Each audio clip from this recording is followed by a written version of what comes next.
Baik, bertemu lagi dengan saya Kaisar Kebon. Melanjutkan di episode sebelumnya, siapa saja yang harus bertanggung jawab terhadap insiden bahan berbahaya dan beracun di KBB. Seperti saya katakan di episode berikutnya, satu hari sebelum terjadinya insiden, saya menanyakan kepada Kepala Pelaksana BPBD Provinsi Jawa Barat, Inspektur Daerah Provinsi Jawa Barat, PJ Gubernur Jawa Barat melalui sektrinya WA. Tetapi kepada Kepala Pelaksana BPBD dan kepada Inspektur Daerah Jawa Barat, saya kontak langsung melalui WhatsApp. Karena saya telepon berulang-ulang dari pagi sampai malam, itu tidak diangkat oleh Inspektur Daerah Jawa Barat, tapi membaca semua WA saya. Saya melihat di berita bahwa insiden ini ditangani oleh Lantas Polres Cimahi, lalu menerjunkan tim gegana. Di video sebelumnya saya memperlihatkan, mungkin tidak jelas yang melihat channel saya, apa maksud saya di balik episode sebelumnya. Kalau melihat identifikasi label B3, itu satu label tidak terpasang di bagian belakang truk, tangki truk ya, tidak terpasang satu. Yang kedua adalah standar dari bentuk tangki. Saya perlihatkan, sebetulnya yang menjadi standar tangki secara internasional untuk caustic soda itu seperti apa? Dan materialnya pun adalah dari stainless steel yang memiliki insulasi di dalamnya. Nah, kalau dicari bahwa ini korosifnya karena apa, saya tambah pegang kepala dan garuk-garuk kepala. Sudah tahu bahwa caustic soda itu secara sifat kimianya itu korosif. Jadi kalau dicari lagi korosifnya dari mana, cek dulu material tangkinya. Itu terbuat dari material apa?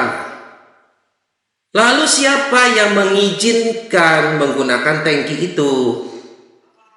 Sudah barang tentu ada beberapa instansi yang harus terlibat. Yang pertama adalah Dinas Lingkungan Hidup, baik tingkat kota, provinsi, maupun kementerian. Karena perizinannya kalau tidak salah, itu mereka yang mengeluarkan.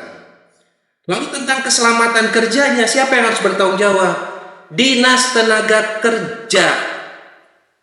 Karena di dalam keputusan Direktur Tenaga Kerja pun bahwa pihak pengusaha harus menyiapkan tim darurat. Lalu ketika terjadi insiden, saya sudah katakan, ketika itu menyebabkan terdampak kepada masyarakat luas, Perda Jawa Barat nomor 23 tahun 2012 dengan jelas menyatakan, maupun PP 22 tahun 2021 peraturan pemerintahnya, bahwa BPBD adalah sebagai koordinator ketika terjadi insiden, penanggulangan kedaruratan. Bahkan dalam peraturan Menteri Lingkungan Hidup dan Kehutanan tahun 2021 dengan jelas pula, bukan hanya limbah B3, tetapi B3-nya juga yang menjadi tanggung jawab ketika terjadi situasi darurat, insiden.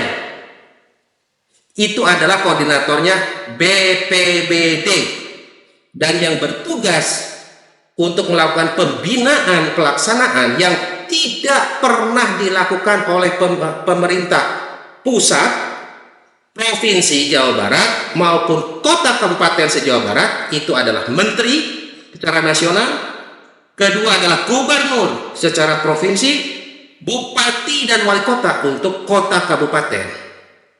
Jadi ketika melihat pelanggaran-pelanggaran gimana, pihak aparatur penegak hukum jangan hanya melihat undang-undang pidananya di situ saja, tetapi lihat siapa yang harus juga bertanggung jawab, termasuk aparatur pemerintahnya yang tidak pernah melakukan. Bahkan saya katakan PJ Gubernur Jawa Barat, Inspektur Daerah Jawa Barat, Kalak BPBD Jabar tidak bertanggung jawab. Kenapa saya katakan seperti itu?